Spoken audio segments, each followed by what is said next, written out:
Hello everyone, it's Mike Levin and Natalie, and I'm taking a after walk stroll to shoot a video. It is Tuesday, October 2nd, 2018, around 7 p.m.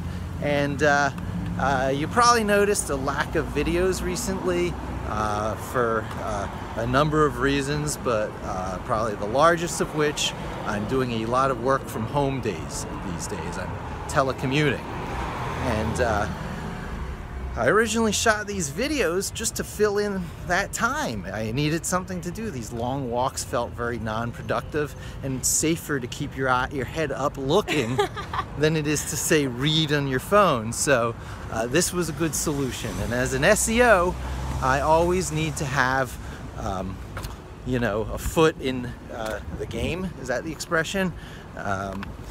And you know, I do a little on YouTube, I do a little on Twitter.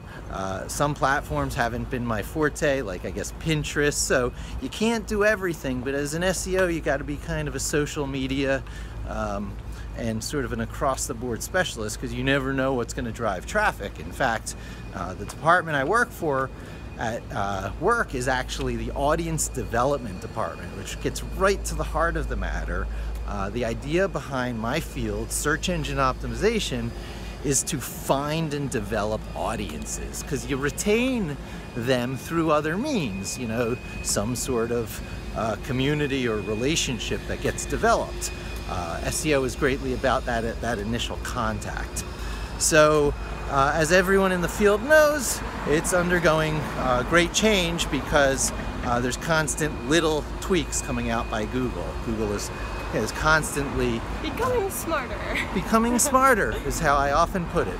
And as an SEO, you can't exactly reverse engineer, you know, Google's behavior like you used to be able to, because context, you'll never be in exactly the same context as the person searching. So to do benchmarking of what other people are seeing so that you can adjust, you know, the feedback loops are significantly different than they used to be. So change, you know, you gotta survive and you gotta thrive in times of change. So Adapt or die. Adapt or die. And I'm not like giving up SEO. It's like I don't know how many times, every time I thought I was out, they pull me back in. SEO is what I'm known for in the industry, and it'd be crazy of me to try and reset or restart in some other specialized field. So SEO, or the future of what it's transforming into, it is. That's my lot. And along those lines, my main observation has always been that it's less and less about reverse crawls, you know, figuring out what Google did with the crawling and indexing process, and the alignment of keywords to URLs, and sort of mapping it out as a giant static snapshot image of the state of the web, to something that is more ad hoc and per request. You can never get the whole picture. Just forget it. Everything is too complex to sort of run a copy of Google. That used to kind of sort of be able to be done. A few companies did and still to some degree do that.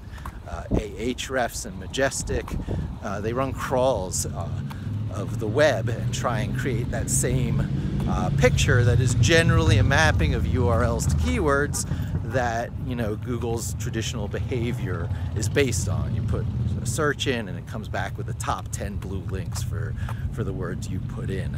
It's a very, you know, cause and effect kind of thing, even if it's an iterative process, which is what PageRank is. So it becomes more accurate and changes over time.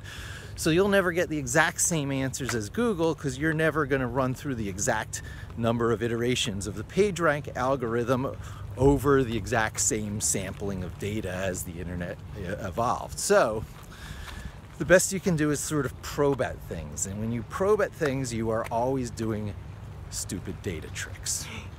So my transition from SEO to the next thing, even though I'll probably be calling myself an SEO for a good long while, is to what I am naming DataMaster. I mean, it used to be webmaster, a jack of all trades, who knew enough about a grab bag, a particular grab bag of technology that could let you publish, you know, with web servers on the internet. That was the trick of the old days of the LAMP platforms. Linux, Apache, MySQL, and PHP, or some other P language like Python.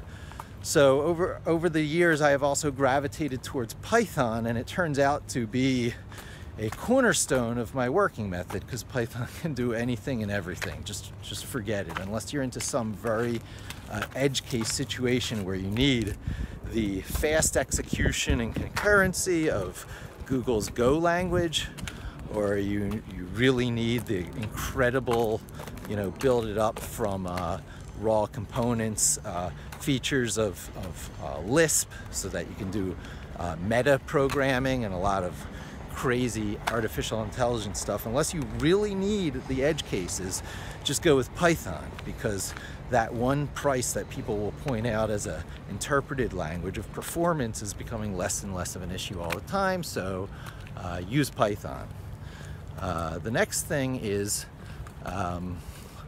enough Linux to get that Python script. Usually you can still think of it in terms of scripts, even though it's programming and there's a lot of components, but you can get your Python scripts to run at a certain time of the day reliably. And that's now in the realm of what I would consider this DataMaster type thing. So not only is it stupid data tricks, where do I get my data? How do I pull it in? How do I transform it into the format I need for easy reporting? But it's also now, how do you get that to happen reliably at a particular point in time, and do it in such a way so that you're not accumulating more and more data? It used to be so highly valued storing your data and doing database. It almost was oh, we got some beautiful lightning in the sky. Wow. Oh my God. Yeah, so by the way, I'm just going to do a little circle here as we walk of exactly where we are. That is the Manhattan skyline behind us. And yeah, this is just, and the sun is going down right over here as we walk. So it's going to go into total darkness just right here as we do this, this walk. So I'll try and do some 360s as we go. The stuff out here on the water is just stunning. That boat there, like, just look at that. Like, what the heck is that? Oh, lightning again. Oh, and okay. Over my shoulders, back up here in these clouds is where the lightning is occurring. So I'll talk a little and maybe we'll capture some lightning. It seems to take about a minute to recharge. It's some beautiful scenery. So let's see, what was I talking about? Go through the checklist in my head. So yeah, what data mastering has become, the grab bag of things. And I'm gonna walk, I'm not gonna stand. I guess there's no harm. This is just backdrop as I talk, so what does it matter what I do? Anyway, stop second guessing yourself, just do what comes natural. Yeah. Okay. Data mastering has a grab bag of skills that are the main things you need to learn and know, just like webmastering that came before, where webmastering, it was Apache and a database to do a lot of local persistence stuff. With data mastering, it's going to be Python and avoiding the database as much as you can. The stack that I talk about, where the old one was LAMP, Linux, Apache, MySQL, and PHP, these days I'm promoting capital L for Linux, capital P for Python, LP, lowercase v for Vim, and lowercase g for Git. So Linux, Python, Vim, and Git is really everything you need to do most things that need to be done. Now, there are tons of edge cases, and I'm never going to say that platform is the cure-all for everything. It is the satisfaction of the 80-20 rule, getting 80% of the benefit from the first 20% of the work, effort, what you put into it. Oh, by the way, we're walking sort of towards the ferry here, the St. George Staten Island ferry terminal. So, you know, I'm going through some interesting areas here, but this is the walk. And I'm only doing this walk because it's still light out enough. Were it dark, I'd be on the other side of this barrier in the street because it's safer at night. Who knows what's happening over here at night. It's kind of an interesting setting. Staten Island is surreal. It's like a Salvador Dali painting in a lot of ways. There's this building over here that's just full of lights, and we're like, what is that every day? I guess it's a mall, but it's so tall.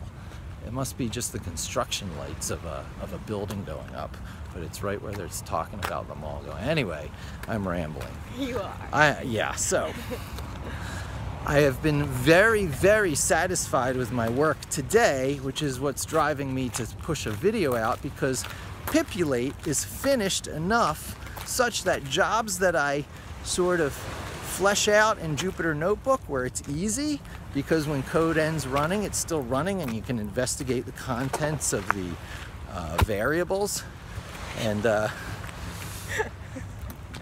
you can like execute a line at a time and have a lot of the benefits of high-end. Well, I call it, you know, of an IDE, of a interactive developer environment like Xcode or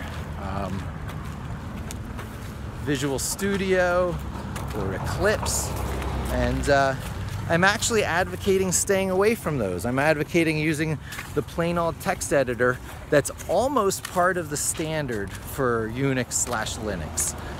VI, what Vim is based on, actually is part of the POSIX, the portable operating system standard. Not that everything should begin and end at that, because many popular versions of Linux are not compatible with the POSIX standards.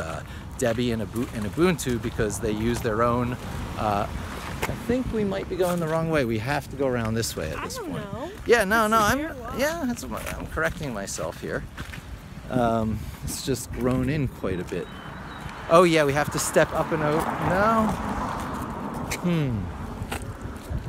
Yeah, this might be time to climb over here. That's going to be hard to get through. Let's try this way one more time. Okay, so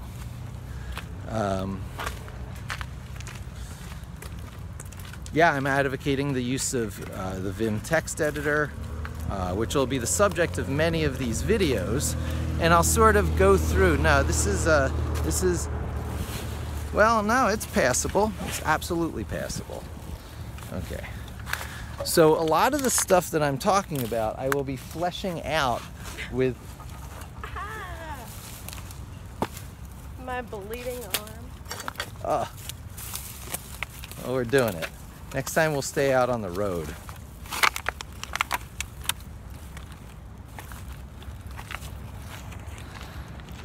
So I'll be fleshing a lot of these parts of this platform out in future videos. But what I want to talk about right now is the fact that Pipulate, the piece of the equation that lets you update Google spreadsheets easily from Python, is ready for prime time. I'm using it in all sorts of projects. I've had it in alpha for a long time. I just promoted it up to beta. And if people have automations, it's really at the point where I would say, you know, it's okay to use it. I'm not going to change the API anymore. It's sort of settled down to instantiating an instance of a data frame by invoking Pipulate with a bunch of parameters. So you say you have to create a cell list at the same time, but you say these two objects, this one object called a cell list and this other object called a data frame, which happens to be the equivalent of a tab in Microsoft Excel or a table in SQL. I guess let's keep going. Nah. Where the fuck are you taking me? I don't know yet. Yeah, I guess the ferry terminal is as good as any. It's just, I do this because I have to. And now that I don't have to, I don't know if I want to walk around these dangerous places. Yeah. So I'm changing my my mind and my plan, and we're going to stay on the road going back. This is a rigorous walk. There was a time when I actually switched over on my daily commute from taking the train on this stretch to doing this walk almost every day, because the walk, as crazy as it is, to me is still just so much more pleasant than the train, believe it or not. So anyway, this video is sort of dragging on. I'm gonna hit it home. You can pip install pipulate. That's what this video is. It's pip install pipulate, but it's part of this whole big package of stuff, because I'm advocating that SEOs jump on the Python bandwagon by learning Python through Jupyter Notebook, which runs in a web browser, which gets installed through Anaconda. So the magic incantations here, the magic steps, and I see where we're gonna go. There's a lane on the other side of the road. Let's wait for these cars to go by.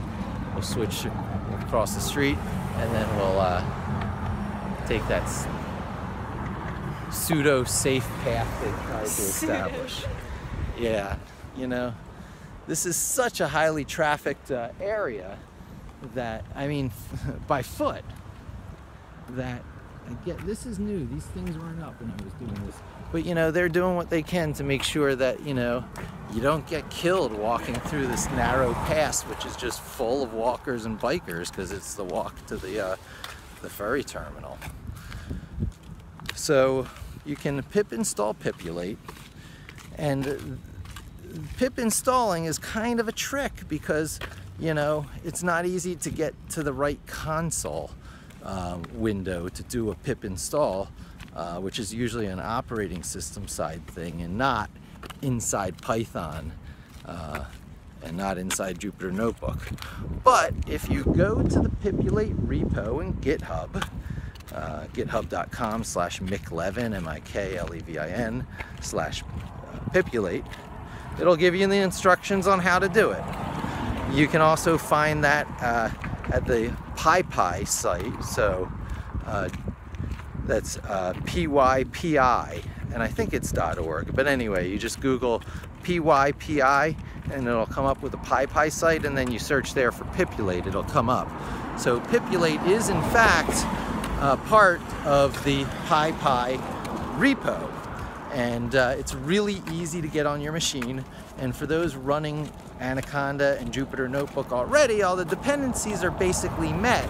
So all you got to do is copy and paste that one little command that I have there in the instructions, which will do a pip install pipulate from a notebook, from inside Jupyter Notebook, so you don't have to fiddle around with the operating system and terminal windows and stuff. So you do that, and then you can start updating Google Sheets from Python scripts easily with the API. So there's already a few libraries out there to do that kind of updating.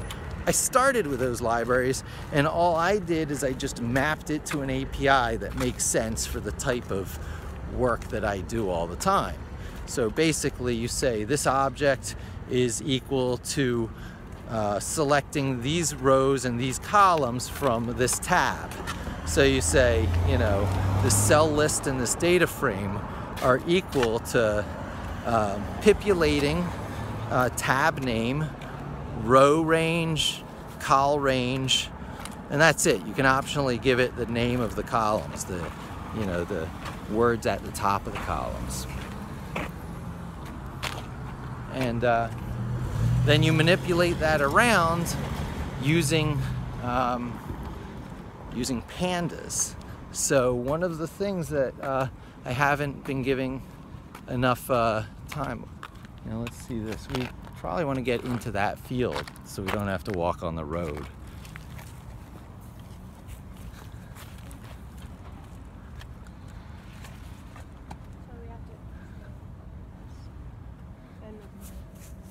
Through in there, yeah. Is there an easy way to get over this? It'll just keep us from having to go on the road.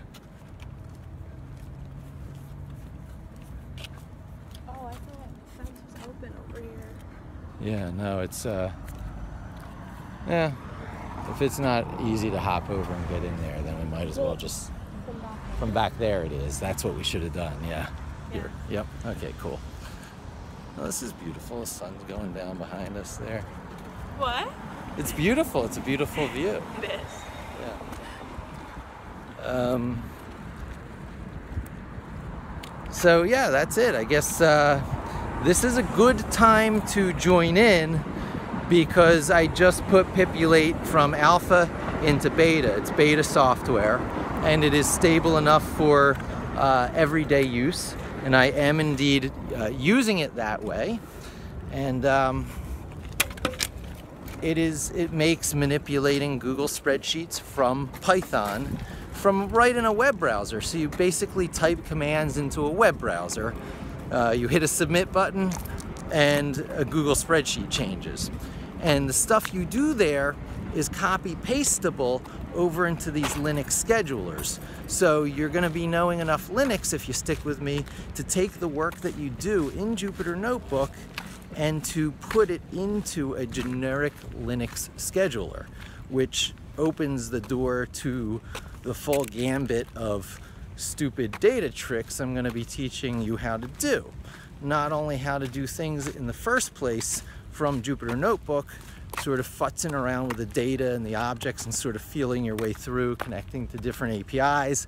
We'll throw in a bit of Chrome automation now that Chrome is headlessly controllable. I actually have a Amazon cloud server out there that has no desktop. It has no graphical user interface, yet it's running Chrome, doing screen snapshots and all kinds of little automations and stuff.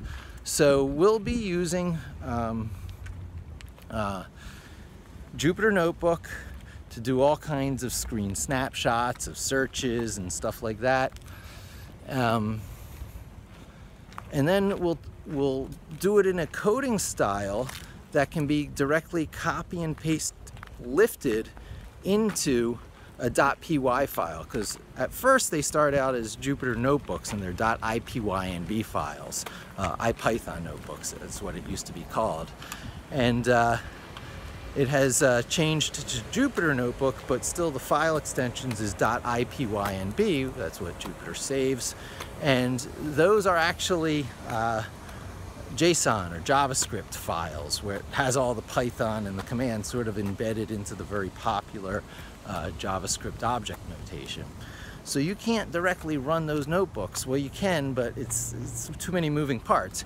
You copy and paste the contents of the notebook into a .py file. Another standard text file, it just happens to be this one. You put the standard Python in and not all the extra stuff that was in the Jupyter Notebook. And that .py file you can then run from a Python scheduler that is initially run when the Linux machine powers up, but is kept running by a systemd daemon, a service running in the background that checks every however often you decide to make sure your Python scheduler is running.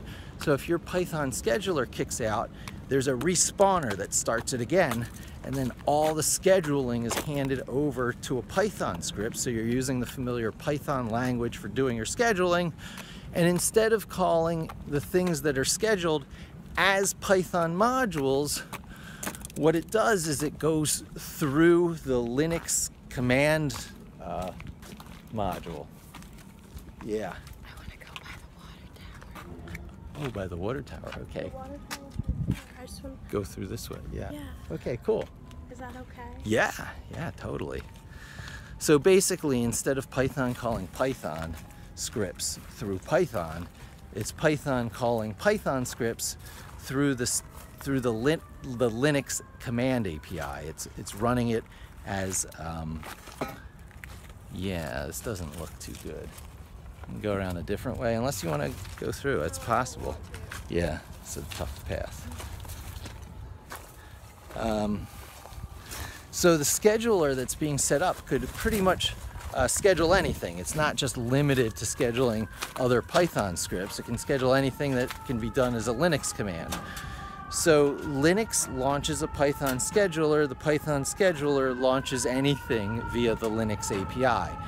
That's the scheduler. That's the generic Linux scheduler run by systemd that I'm talking about. And Linux is more just providing a respawning service more than a, should we go through that way?